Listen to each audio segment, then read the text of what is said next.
Yeah, you know, it never happened before. When you look at Texas history, people have relayed to me that never in the history of Texas have they seen that type of a mob rule come in and discombobulate a legislative session.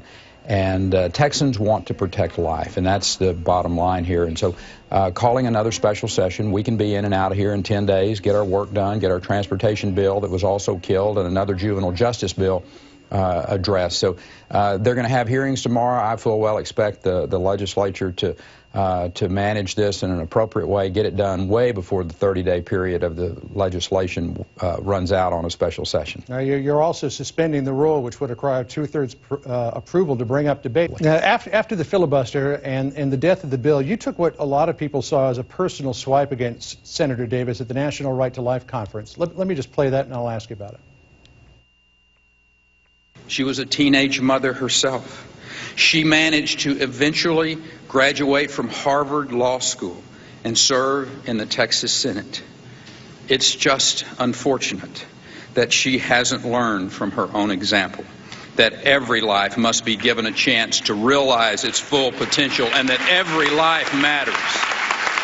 Your comments, Governor, were very popular among the audience in attendance, but even Republican House Speaker Joe Strauss took exception to what you said. He said, quote, "When he, Perry, crosses the line into the personal, then he damages himself and he damages the Republican Party." In hindsight, do you regret your comments, and do you think that if you decide to run for president again in 2016, that those comments could hurt you with independent women?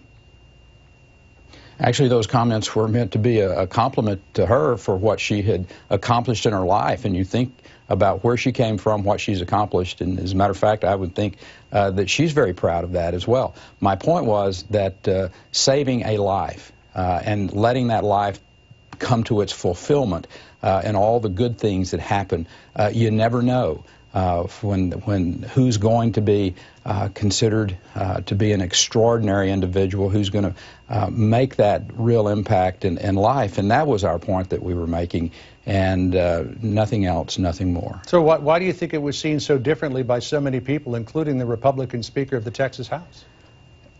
You know, I think this is such a volatile issue that people are grasping on to anything that they can criticize and not focusing on what's really at hand here. And the taking of life after 20 weeks is what this is about. The killing of babies that are viable outside their mom's bodies after 20 weeks is what this is about.